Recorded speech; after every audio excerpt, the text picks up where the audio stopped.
গেফারি রাদিয়াল্লাহু তাআলা আনহু কবর থেকে উঠে যে একটা দৌড় দিছিলেন, জিন্দিগিতে আর বাড়ি লন নাই, উনি জিন্দিগিতে বাড়িও বানান নাই, শেষ পর্যন্ত উনি সংসার করেছে। উনি যেদিন চলে যাবে দুনিয়ার থেকে, এই দিনের ঘটনাটা আমরা শুনি।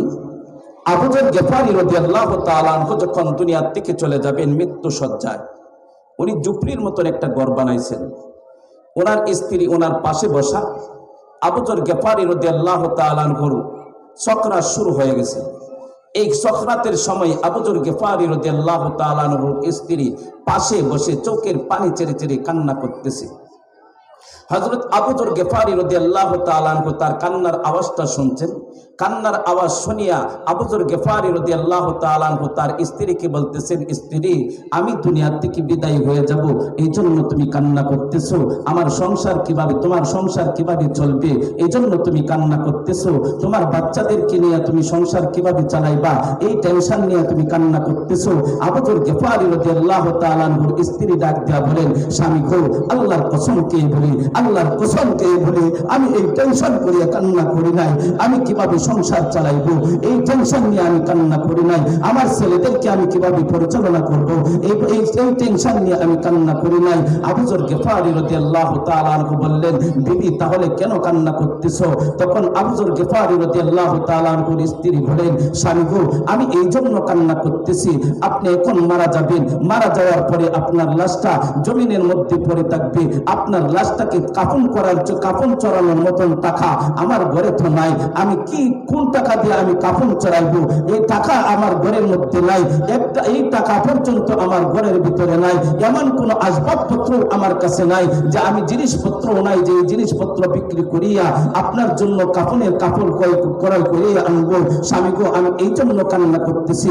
বন্ধু, যাকে আল্লাহ তাআলা এত শান দিয়েছেন, যে সাহাবীকে আল্লাহ তাআলা এত মান দিয়েছেন, যার সালাম আখির জামানার পয়গম্বর বিশ্ব নবী মুহাম্মদ রাসূলুল্লাহ সাল্লাল্লাহু আলাইহি ওয়াসাল্লাম যেই সাহাবীকে এত মহব্বত করতেন, এত ভালোবাসতেন, অথচ শুধু সাহাবীকে আর এই সাহাবীকে ভালোবাসতেন নবীজি এরকম না, মহান আল্লাহ তাআলা এই আবু যর গেফারি রাদিয়াল্লাহু তাআলা আনহুকে ভালোবাসতেন, এত মহব্বত করতেন। জিবরাইল আলাইহিস সালাতু ওয়াস সালাম একদিন হযরত পাক সাল্লাল্লাহু আলাইহি ওয়াসাল্লামের কাছে আসলেন। আসার পরে হযরত আবু যর গেফারি রাদিয়াল্লাহু তাআলা আনহু চলে যাইতেছেন। এই মধ্যে হযরত জিবরাইল আলাইহিস সালাতু ওয়াস সালাম হুজুর আকরাম সাল্লাল্লাহু আলাইহি ওয়াসাল্লামকে ডাক দেয়া বলেন, হুজুর, ওই যে মানুষটা যাইতেছে উনাকে কি আপনি চিনেন? নবীকে বলতেছে। কাকে বলতেছে? নবীজিকে বলতেছে।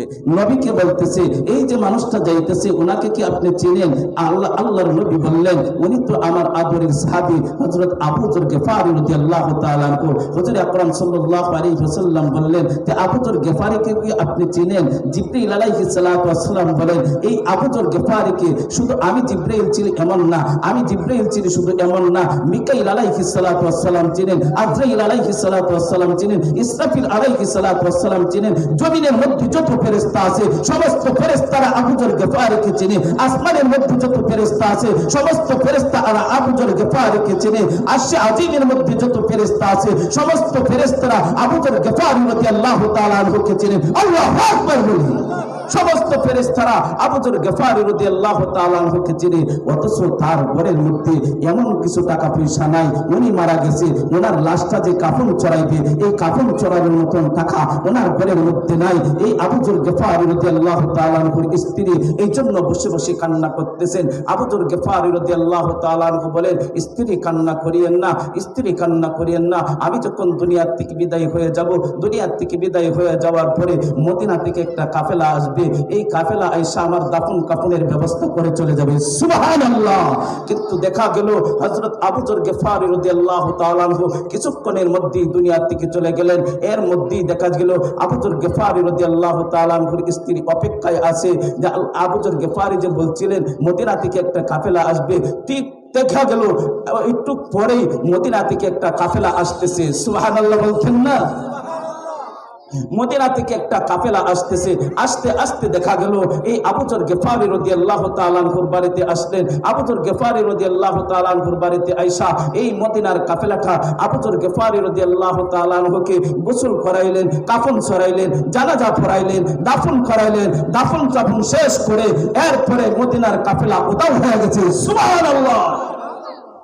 সেই আবু যর গিফারি রাদিয়াল্লাহু তাআলা আনহুর ঘরে কানা নাই, সেই আবু যর গিফারি রাদিয়াল্লাহু তাআলা আনহুর ঘরে টাকা নাই, সেই আবু যর রাদিয়াল্লাহু তাআলা আনহুর কাফন ছড়ানোর মতন টাকা পয়সা তার ঘরের মধ্যে নাই। আর আজকে আমরা 10 তলার দরকার, আমাদের 20 তলার দরকার, আমাদের কোটির কোটি টাকার দরকার। যদি হাও না হয়, বাও যদি না হয়, এরপরে ফাওয়ের দরকার। আমরা ঘুষ খাই টাকা হওয়ার জন্য, সুদ খাই টাকা হওয়ার জন্য, সন্ত্রাসী করতেছি টাকা হওয়ার জন্য, চাঁদাবাজি করতেছি টাকা হওয়ার জন্য। কথা বলেন ঠিক না?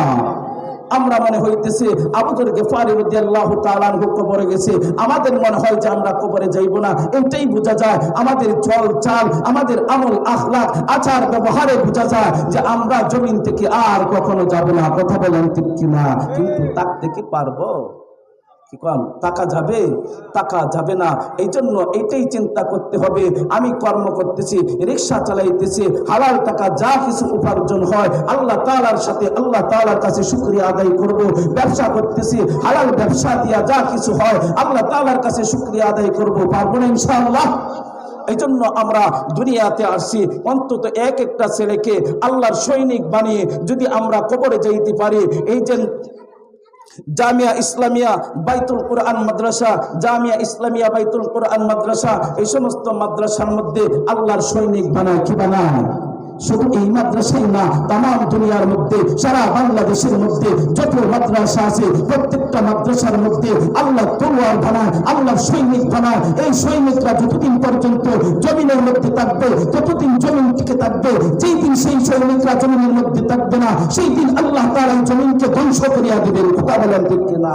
এদের দরকারে, এদের কার্যক্রমে, এদের দোয়ার বরকতে এই সমস্ত মাদ্রাসার মধ্যে রাতের 4টার সময় আসবেন, রাতের 4টার সময় আইসা দেখবেন এই ছোট ছোট বাচ্চারা ঠান্ডা পানি দিয়া উজু করিয়া তাহাজ্জুদের নামাজ পড়িয়া কোরআন তেলাওয়াতের মধ্যে বসে যায়। এই সমস্ত ছাত্ররা আল্লাহ তাআলার কাছে যা চায় আল্লাহ তাআলা তাই দিয়া দেন। সুবহানাল্লাহ।